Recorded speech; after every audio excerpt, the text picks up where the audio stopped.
Hello and welcome everyone. My name is Andrea Jimenez. I am the new Global Connections Coordinator, where we bring campus events to you online. Tonight, we will be presenting you with the live stream Knife Skills and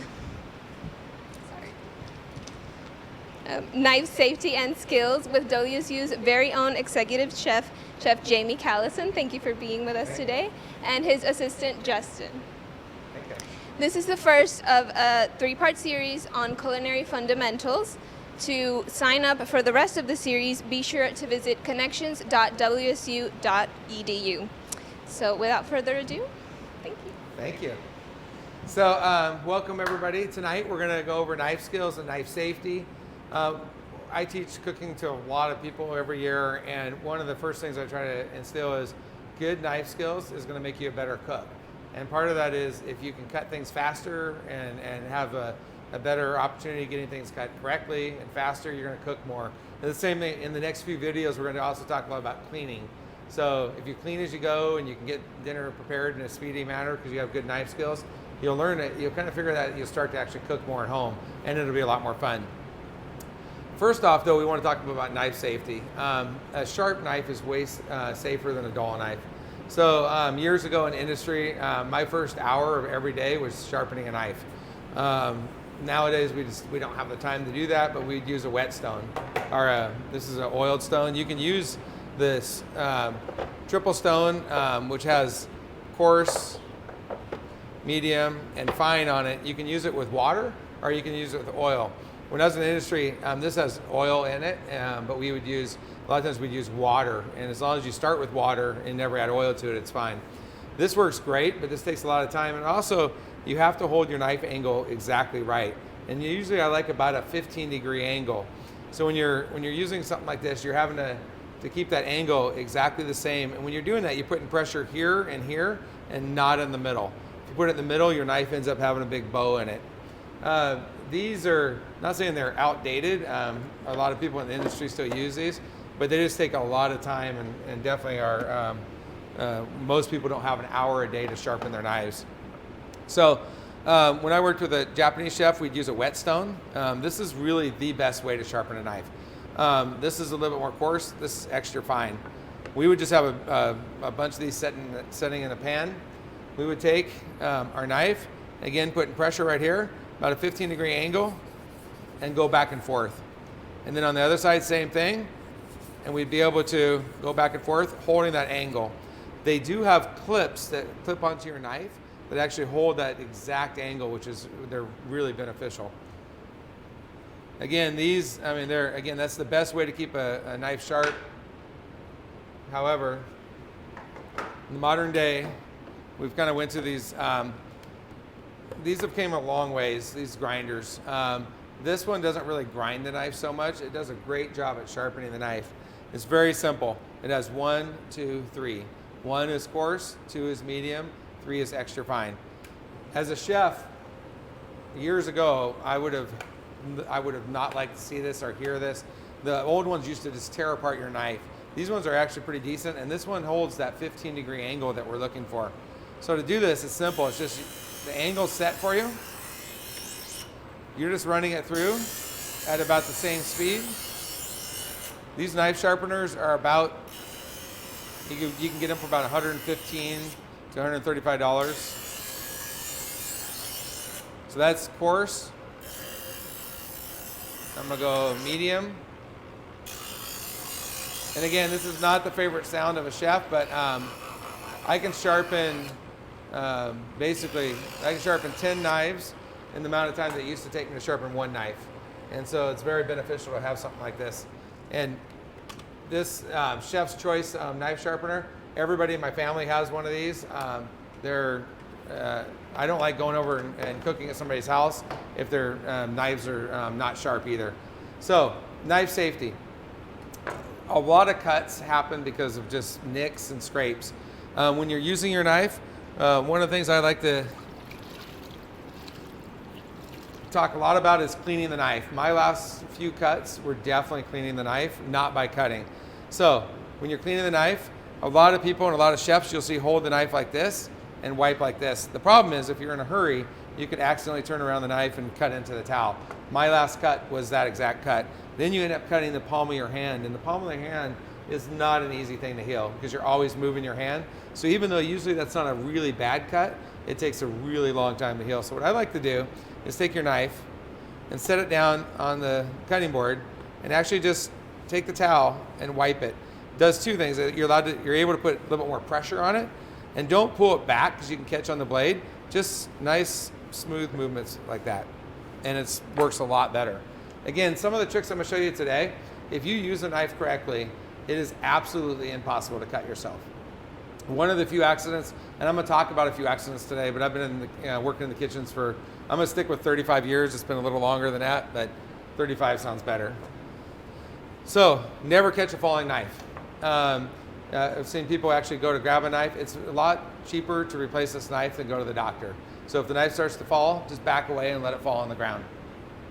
The secret though is never set the knife up to fall.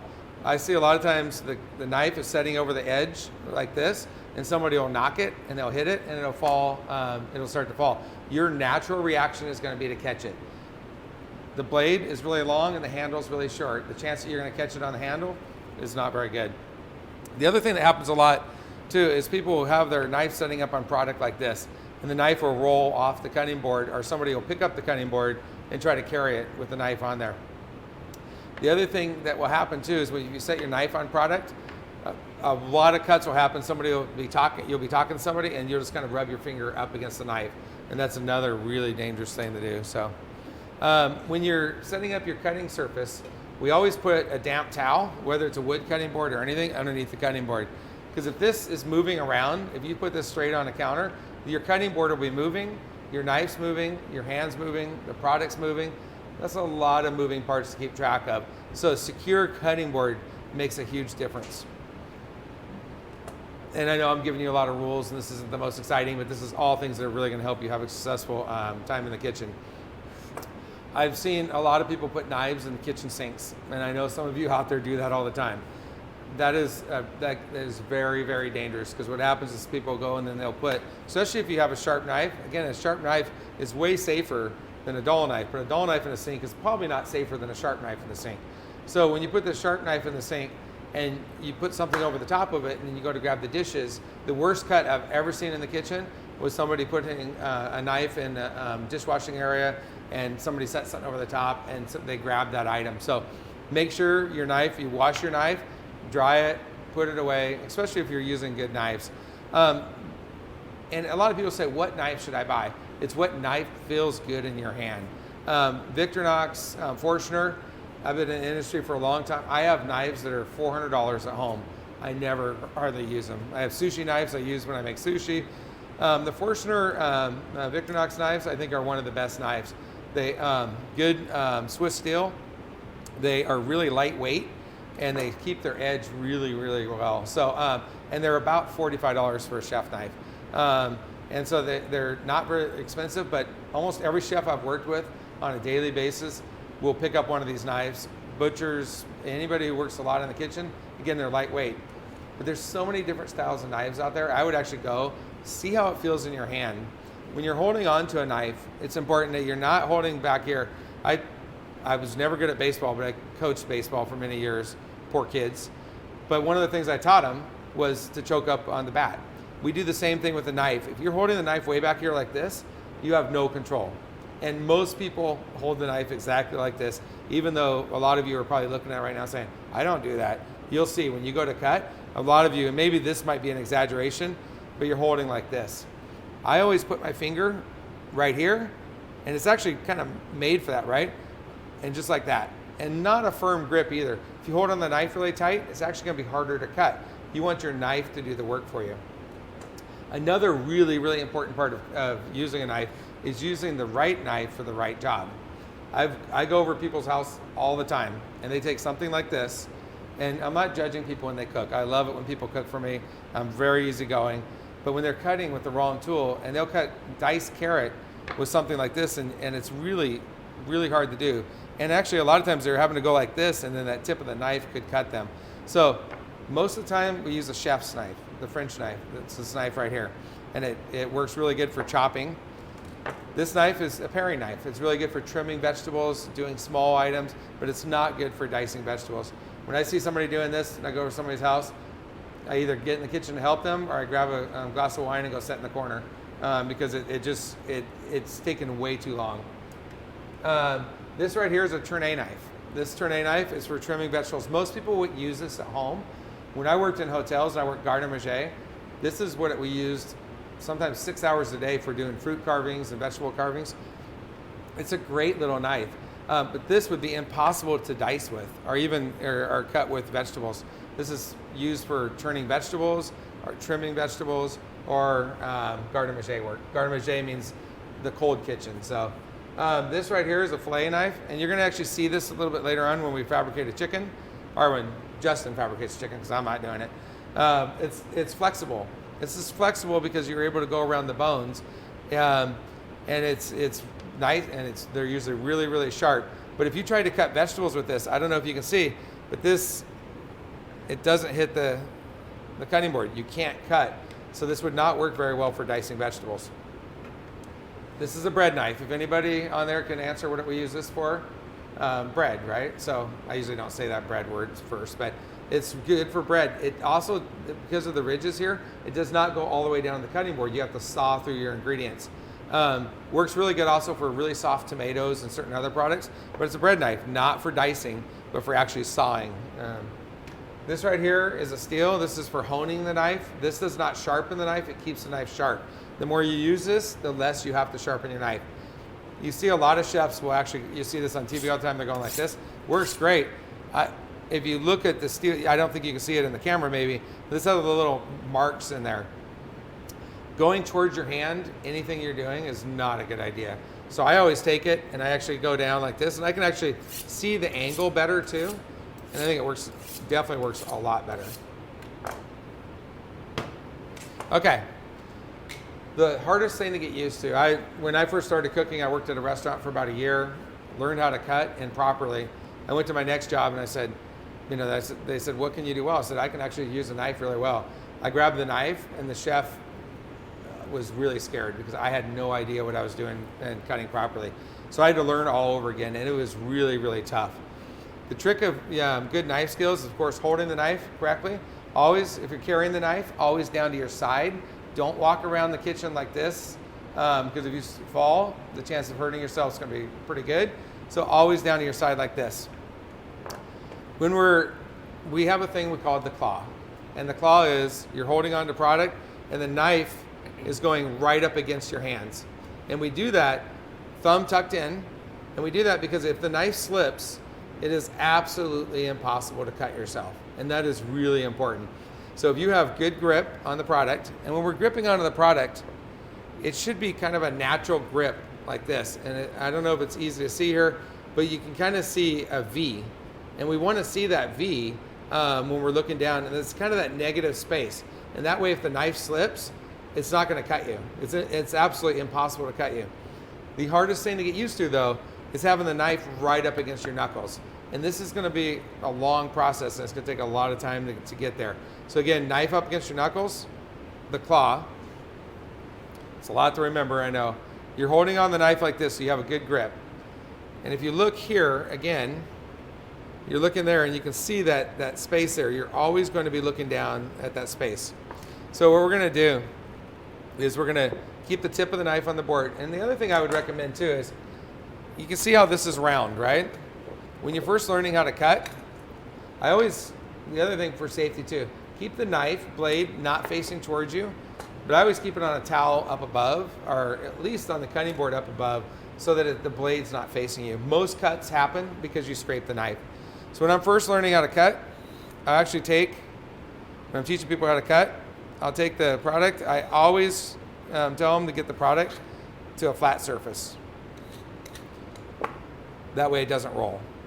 It's, again, if this cutting board was moving, your product was rolling, and everything was kind of moving around, it's going to be really tough. So I'm going to take the tip of the knife, and I'm going to keep the tip of the knife on the board. I'm going to cut with the back of the knife right here. Again, holding on like this. And when you're holding on to your product, a lot of people at first will go like this, and if you do that, you can't really hold on to the product, and your finger's flat. If your finger's flat, it's going to be easy to cut yourself. If your finger's like this, and you have that negative space, and you're always looking down for that. I know I keep on saying it, but it's so important. And you're always looking down for that. That knife slips, you're not going to cut yourself. And not if, it's when. The knife will slip at some point. So tip of the knife on the board, we're going to look like this, and we're just going to go down, and we're going to go really slow. And I'm looking down at that negative space. And it's, at first, even though you may be able to go really fast, and I see a lot of people cut, and they'll actually cut with the tip of their knife. And so they're doing this. And a lot of you will say, there's no way I would do this. And you will find yourself, quite a few people will do this. Tip of the knife on the board, and they'll lift the knife way up like this. Or they're doing more of a sawing motion like this, but then they're taking the knife back and forth. Both those things are dangerous, and they just it's really awkward that way. Cut with the back of your knife, tip of the knife on the board, and you're just looking down.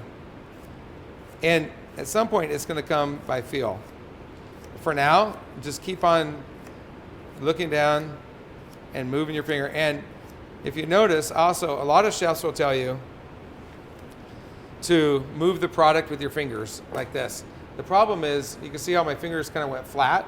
So if you move your product down like that, you're going to be, later on, as you get better at cutting, you can do that just a little bit at a time. At first, I would work your way down the board instead of pushing the product into it. So I'm going to do this one more time. So when you first start cutting, I would suggest maybe if you look at this product, this is not going to work out very well for a soup, right? So, but it works out great for practice, like for stock. And we're going to go into making stocks next week. So I'm going to show you a technique on how to, so I'm going to cut the carrot. This is how you're going to get actually diced carrots. So I'm going to cut the carrot so it's a little bit shorter, easier to manage. Cut off the end. Then I have my carrot like this. I'm going to take, and I'm going to, what we call in industry, sheeting it. So we're creating sheets, just like this. Now, yesterday was Wing Wednesday, right? So we can kind of talk about carrot sticks. So for diced vegetables, then we're going to take that, and we're going to cut this into, this would be called, in French terms, bâtonnet, but we're going to just call this today, to keep this simple, you want to cut carrot sticks that are about the same size. Then you're going to take those, and this is something that you're going to need when we do our later classes for soup week. And you want to get these about the same size, so you're going to take them, line them up, and then you're going to cut those. And you're going to end up with a really nice diced product for your soup. When we do product for soup too, it's really important that you get it where it'll fit on the spoon. And we'll talk about that more when we do soup week. But you want it all kind of the same size, and it works out really good. We're using this all for stock, so it doesn't matter as much. So again, when you have that sheet like this, you're just going to cut that into, so for a little bit larger dice, you're going to cut that, and you're just going to look at that, and you're just watching, and you're keeping that negative space, keeping the tip of the knife on the board.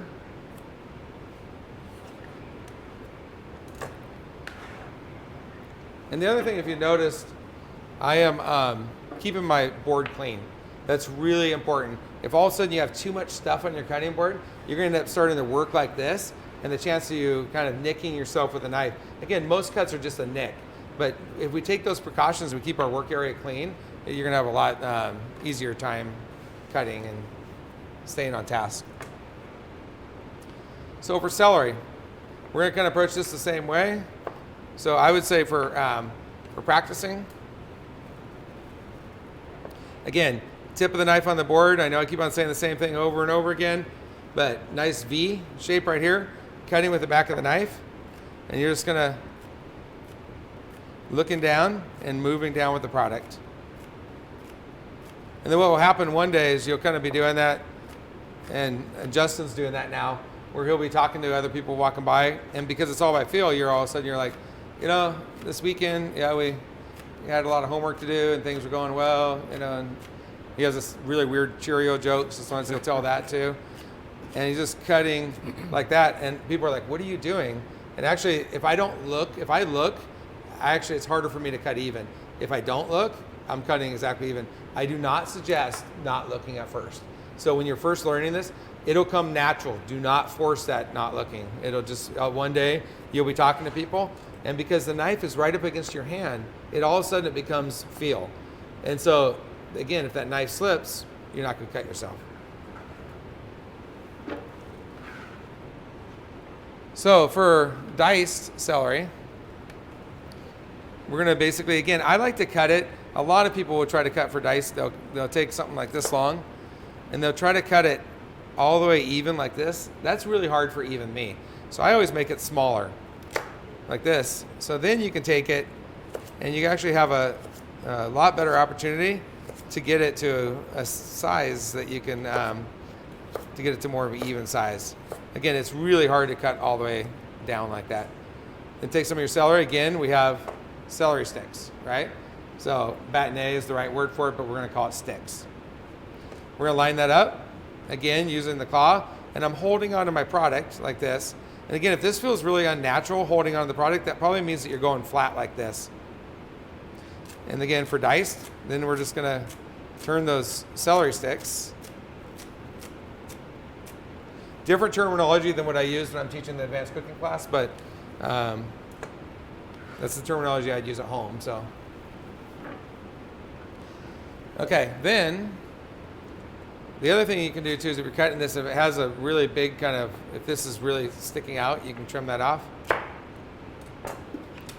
So, and then at some point, this takes lots of practice. If you ever watch Julia and Julia where she gets all the onions, it just takes lots of practice. Don't do this yet, but that's all by feel. I don't even need to look at it. And they all come out really nice. Don't do that yet, unless you're an expert. So, and I don't even think of myself as an expert. I've been doing this for a long time. So the day that I'm an expert is the day I retire, which is a long ways away. Sometimes they ask me that, and it's like, I still have 15 more years or so. And they're asking me when I'm going to retire. Okay, the onion. So the onion is the most complicated thing to cut, but when you learn how to cut this right, it'll actually pay off for you. The key to dicing an onion is this right here. There's certain things that will help you not to cry. One of the ways I've found that works every single time is have Justin do it. It works every time. That's the only way that it works every time. It's a pretty good trick. So I'm going to trim this off. You don't want to trim too much of this off, or it's going to actually release a lot more moisture. And that moisture coming out of the onion is what's going to give you that strong effect. So we're going to trim just a little bit of that off. Now this has dirt in it, so we want to get rid of this. This is garbage. So we've already kind of pulled off some of the skin. I like to pull off a majority of this before I try to cut through it. And if it's really dirty, I'll actually wash the outside of the onion before I do any cuts. So we've trimmed that part off just a little bit. Now I'm going to trim the bottom off. And this helps because now it sets flat. So when I want to cut this in half now, I'm going to take it, and I'm going to put my knife up here like this, and I'm going to go like this, and I'm going to move my hand. Do not hold your hand down here, and go straight down like this. Now this right here, and I'm going to say this over and over again, this right here is the part that will make it more successful for you while you're dicing an onion. If you take this part off, the onion actually becomes, kind of starts to fall apart. So we're going to take off that outside skin. The outside skin, some chefs will say to use that for stock. There still is an opportunity for some dirt in here. This, to me, always goes to compost.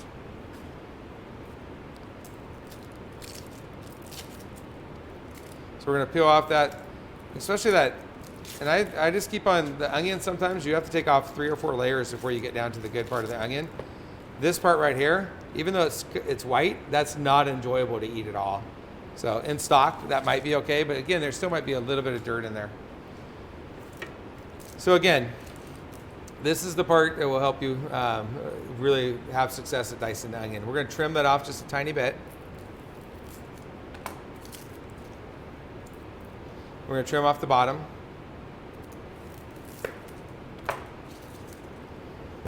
And then set it down.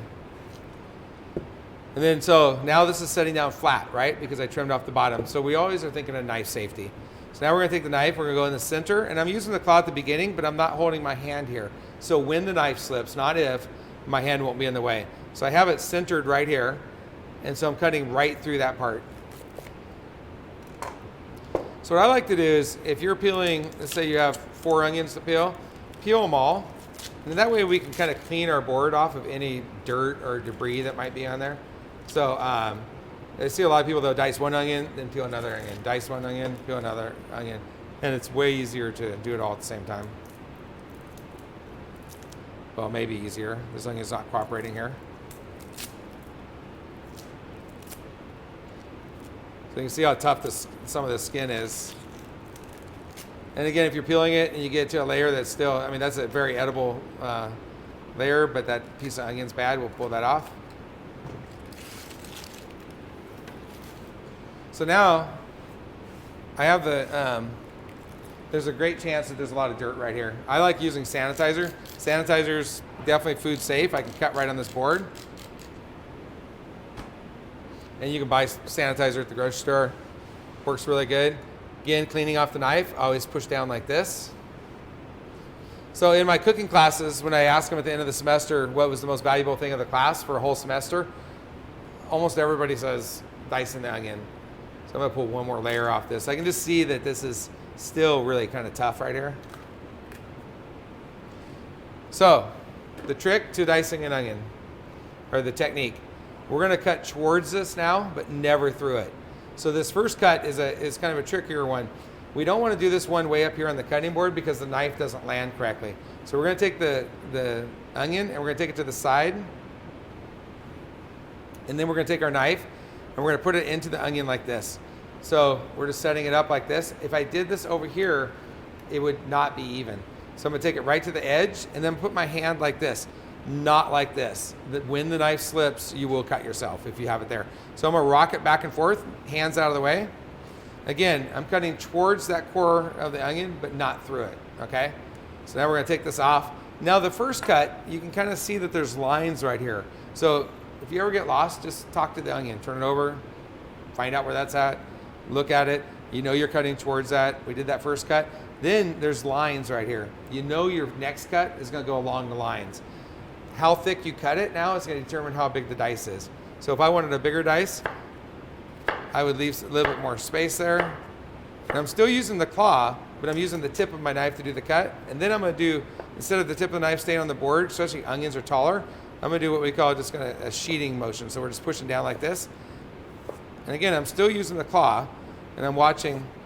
And when you first are doing this and the onion starts to get wobbly, you stop. You can still cut this up, of course, don't throw it away. But don't start cutting something. Again, things that are moving are really tricky.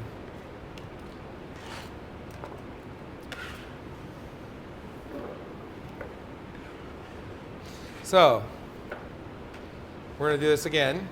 So, and you can see how this is really loose right here, and this is really tight. So if we cut through the wrong way, the onion's just gonna fall apart as you're trying to dice it. This is really solid up here. So this is the key, this little core to the onion to holding everything together. So we're gonna turn that over. And again, we're gonna go to the edge, hand up here, and we're just gonna rock the knife back and forth. Don't try to slice just through it. You need to rock it back and forth.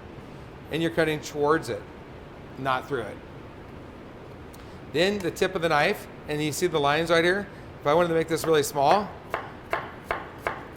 and you're gonna get some pieces that fall off sometimes. I'm gonna go through like this.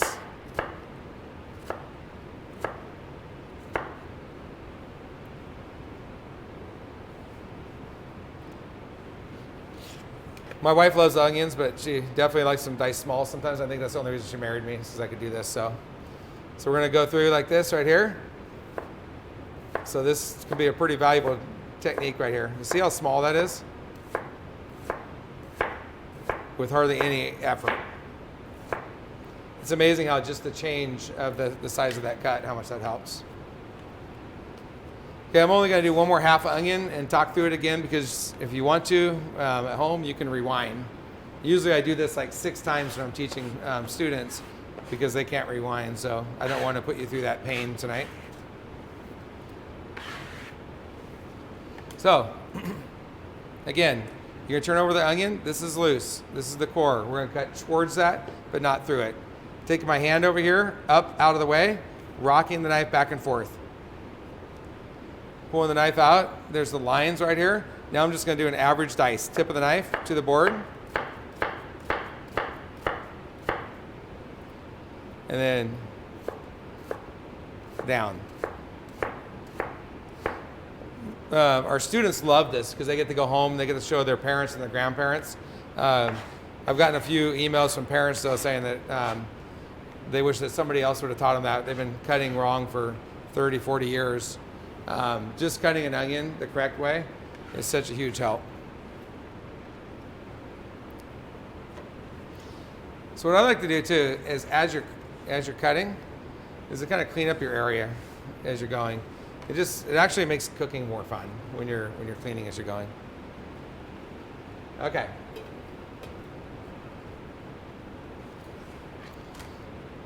So I told everybody I wasn't going to say any time jokes, so one more time? Just once more. Once more. So these are all washed. My students all call that dad humor, which is not always very funny, I know. But so with thyme, we have the soft part of the stem up here. We don't have, this is a bad joke again, we don't have time to go like this. And I've worked for places that we had to do that, pull off each leaf. There's just no way. We're just gonna take our fingers, we're gonna pinch the stem and go like this. The very top of the stem is just fine. The bottom part is really woody, but the top is fine. If you chop a little bit of that up in there, it's really soft. These stems too, a lot of people just throw those away. If you're making a lot of chicken stocks and stuff, freeze them, and then use those for your stock. Don't spend a lot of money on thyme, and then throw away the stems. And when we get into stocks, we'll talk through what the benefits of that. But the more you kind of buy fresh product and use it, it's just amazing the difference. And there are some good products out there, freeze-dried thyme and stuff, but fresh thyme to me there's nothing like it. So, okay.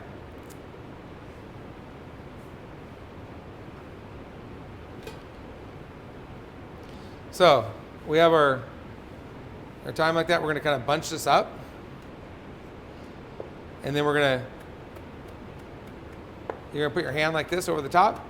First, I do this to kind of bunch it up for that first cut, and then I use this scraper like this.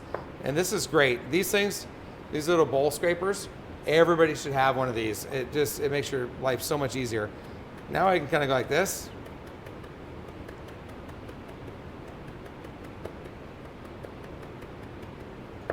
And chop. And then if you get some product on your knife or you need to pull it back together,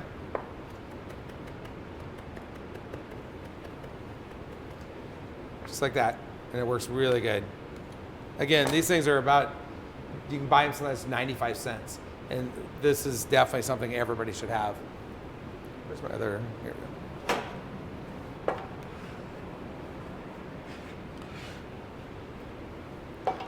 Okay, then rosemary, we're gonna do a little similar, but we actually pull the stems the opposite way.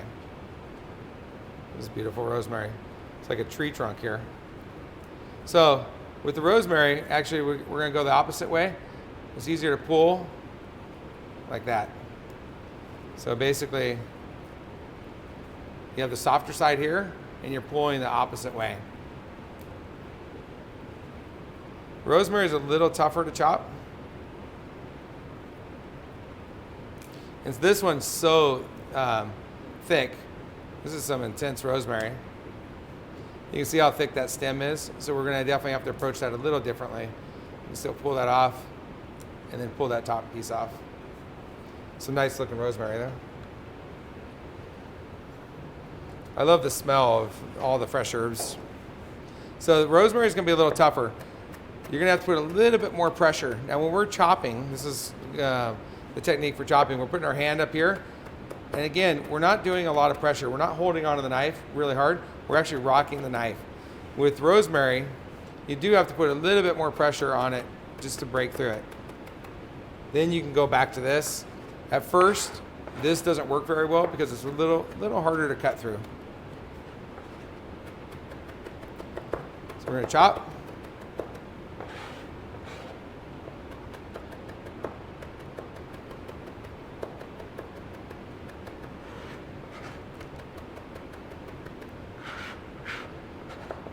So again, the more you practice, I know that a lot of you, it's going to be very, very difficult to get these techniques down at first. The more you practice, the better you're going to be. And so when you're, every time you pick up a knife now, make sure you're chopping the correct way. And the way you're going to do that is by watching and evaluating what you're doing. And I know it's going to be very hard to kind of get used to having that knife right up against your hand. So these bowl scrapers actually work really good too. A lot of people actually take these and just put it up against your knuckles like this and do this. And actually you'll get really comfortable and confident that you can actually start cutting and not having the, and being safer, because this right here, you're not worried about the knife. Now, if you look at this though, again, I can't cut myself if you're using that right. So again, tip of the knife on the board, you're cutting with the back of the knife, and just put your finger right here and roll around like this. And then you're able to look down, and you're looking down at what we call the V. So you're always looking for that V. And that V, if you're looking down and you see that, that means that you're going to be safe. And don't have your thumb sticking out. Don't end up with a finger sticking out like this. Always keep those fingers and stuff tucked in. If you look down and you can see that V and you're cutting, you're going to be safe. And so, and actually you're going to get a lot more accurate cuts, and you're going to do it a lot faster through time. At first, it's going to go a lot slower. So now, I think it's time for Justin to demo chicken production.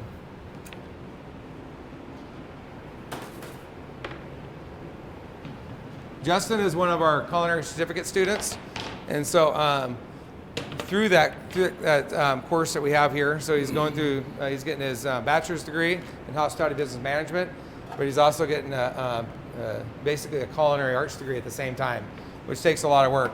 But he's had to cut up a lot of chickens, right? Yes, I have. Yeah, and he's, so we're really happy to have him here. So thank you. Yes, absolutely. Thank you, Chef. Good evening, everyone. So we're gonna work on our chicken fabrication today. Basically, we're gonna break it down from a whole chicken into its respective parts. And when we're doing this, it's very important that we are drying off our chicken very well and thoroughly. Like Chef was talking about your board moving, if your product is wet, it can be slippery, and that's definitely not what we want when we're dealing with sharp knives. So for chicken fabrication, we have 8 main pieces. We have our 2 breasts, 2 wings, 2 legs, and on the back, 2 thighs. So to start, I like to always, one tip and thing to note is important that when you're cutting with meat and things like that, it's very important that we don't want to cut through any bone. Our knives are hopefully going to be very sharp, and if you're cutting through bone, you won't be able to cut through it very well. But in each part of the chickens, we have different tendons. So if we go through the right spot, I'm just going to trim off these wing tips here.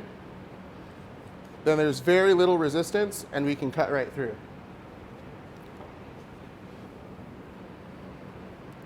So just finding where that wing bends there and cutting right through the middle of it. And there's very little resistance. We're not cutting through bone. And so for this chicken, we're gonna break it down into our breast with the little drumette attached, and then our leg quarters and 2 wings as well.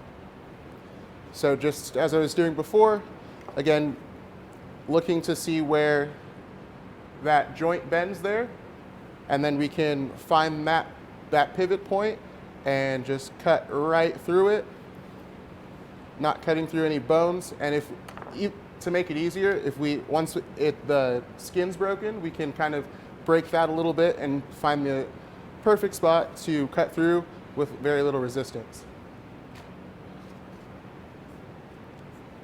Here on the other side, same thing, finding where that joint moves. And we can cut through that skin to expose it a little bit, snap it open, and straight through with very little resistance. So now that the two wingtips are detached, we're gonna go and turn it around. So first we're gonna take out the wishbone, and what the wishbone does, it's not really necessary that you take it out, but it really does help to relax the rest of the bird and makes it taking off the breast a lot easier. So if you open this area up here, you can kind of see the wishbone, and you can definitely feel it if you have one at home with you.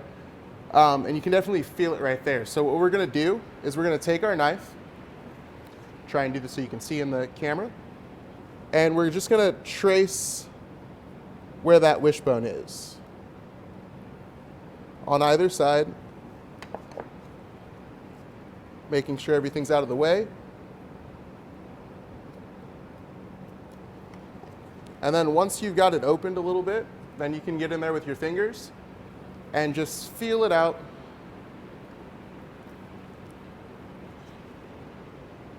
Open it up a little bit further, just so that we can get good access to that wishbone. And the trick is trying to get it out in one piece.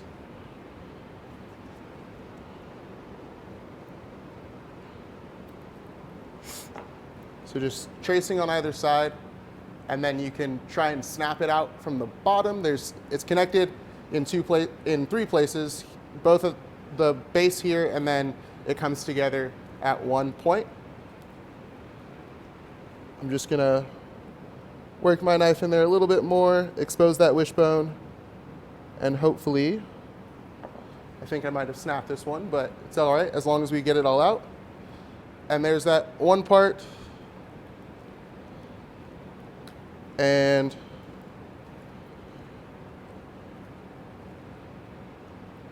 come on.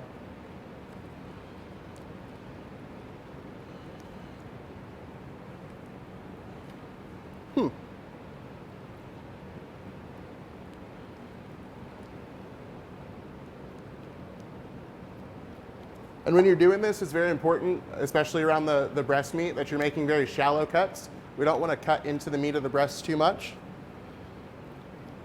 Broken it a little bit there again.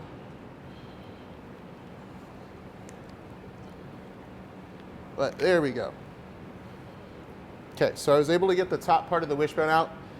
And just to kind of demonstrate, with this one here, it's very rigid and stern. But when we take out that wishbone, the breast kind of just relaxes a little bit and makes it easier to take the breasts off. So just so that our bird is a little bit more stable on our cutting board, I'm not gonna take the leg quarters off yet, but I am gonna open them up a little bit. And we do wanna make sure that we're pulling our skin taut because we want all of the skin over the breasts. So again, real shallow cuts just to separate that skin.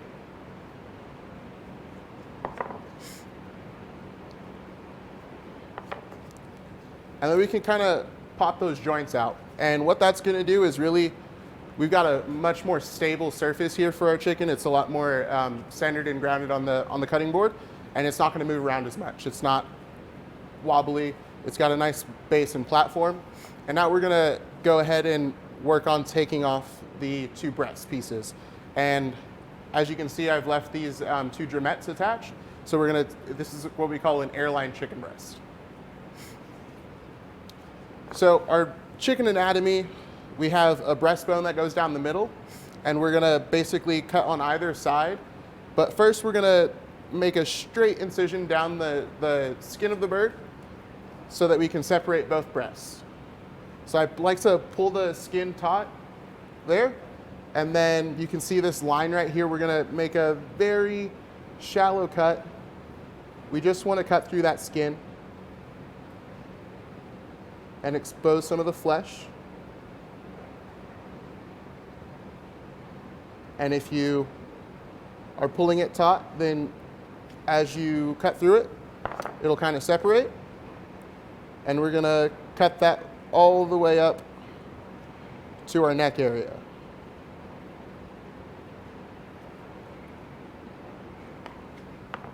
So now we have the skin detached on, or split down the middle. And now I'm going to cut on either side of this breastbone to release both of the breasts.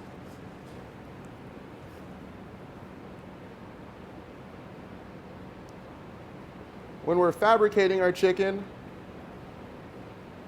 in different spots, you want to handle your knife in different ways. When I'm cutting through the skin, very nice, slow and shallow cuts. And then also when we're removing our breast, it's very important that we are doing very long, continuous cuts so that we are not sawing away at the meat at all. And when you're buying a whole chicken, you have the benefit of getting all 8 parts of the chicken. And typically, when you buy a whole chicken, it's a little bit cheaper, and the flavor is just a lot better getting the whole animal like that. So you can see I've pulled this breast away a little bit. It's still attached with this drumette here, but I've pulled it away from the carcass, leaving very little meat on the carcass itself. It's very important that we get the best yields out of our product. So now we're going to detach this skin area, this skin section here, and that's going to free this lobe of the breast. And then I can open it up and then find the tendon where that drumette is attached and cut through that.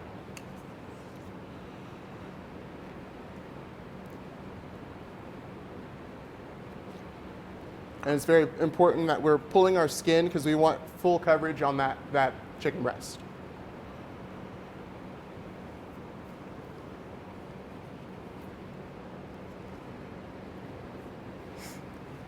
So that comes apart a little bit. And like I was saying here, when we're cutting through the meat here, we want to make sure that our cuts are very long so that you're not sawing away at the meat at all. And now I'm just going to cut through some of this skin here, get it detached. And now we have our breast almost completely detached, just hanging on by this little piece right here. So what we're going to do, for better visibility, it's best if you're cutting through the skin just so you can see how the different parts are working together. So I'm just going to kind of turn this around and then come through the back.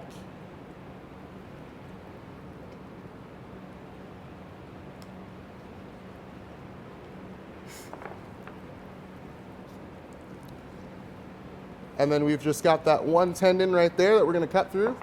And then we have our full chicken breast, skin on, drumette attached. That's an airline chicken breast. And then we have our tender here that we're going to leave attached as well. And now for the other side of the breast. So now we still have that breastbone that goes down the middle here. And we're going to make sure that that skin is fully covering our breast so that we have a piece of skin in every bite. And we're just going to cut on the other side of that breastbone there, trying to take the tip of our knife and kind of really hug the bone. We do want to be basically like shaving all the meat off of the bone and making sure that it comes with the breast.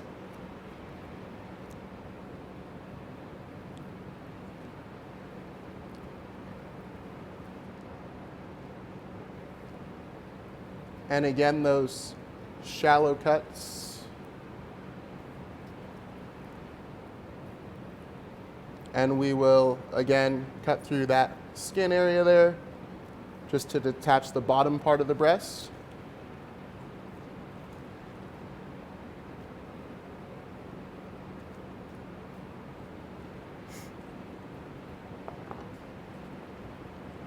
And then again, that is almost all the way through. We're just going to cut through the back of that and detach it as well.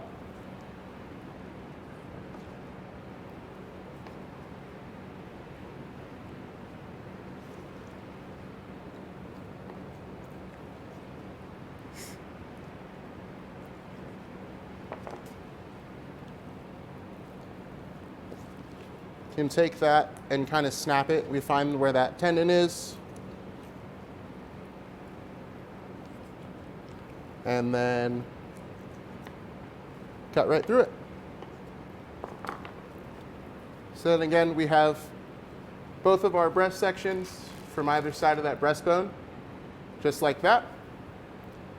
Skin on, drumette attached, and we're going to put that on our ice here. So now, some excess fat. We have our carcass and the leg quarters here. So now what we're going to do, the chicken thighs are really the best part of the chicken, and the even better than that is the oyster, which is this little muscle that's on the back of the chicken right here. And that really is the cream of the crop of the chicken thighs. So it's very important that we're getting that out when we're fabricating our chicken. I'm just gonna take some of this excess fat off and get it out of the way. Now, we kind of started this process, but we really want to snap those thighs backwards, and that's going to expose that bone here, and that's going to show us where to cut. So basically, we've got these bones popped out of their sockets, and then we want to get that entire lobe of the chicken thigh with that oyster attached from the back. So basically, I'm going to cut through this skin here to detach each side of the chicken thigh. Small incision there, opening that up even more. And you can see where the oyster is. It's the muscle that controls the leg movements. So the flavor is very concentrated, but you can see when you move the legs of the bird, it's going to be that little pocket right in there. So if you open that up, cutting through the skin first to expose it,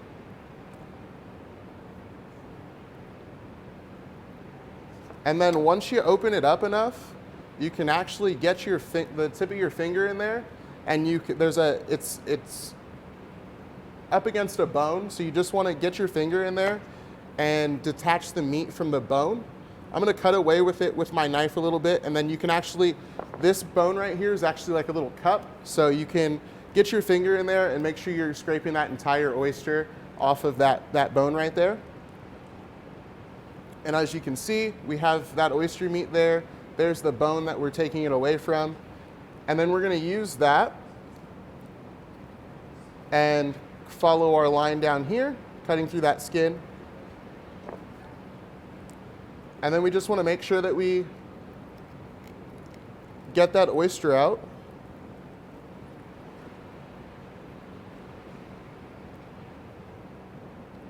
And then we can continue working on detaching that leg quarter.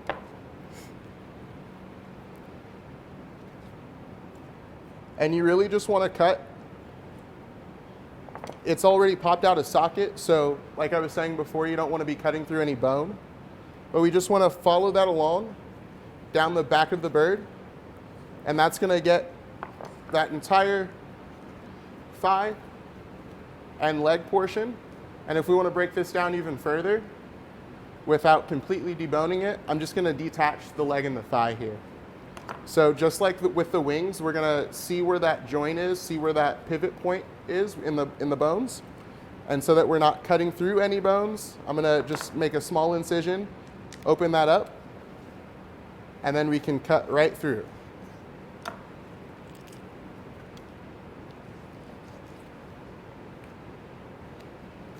Very little resistance, and then we have our thigh piece and our leg. And just to show you one more time, we're going to go ahead and get that last leg quarter off. Opening that up to expose the oyster, just again, then we can get our finger in there and really scrape the meat away from the bone. I'm going to make another little incision just to open that up a little bit more.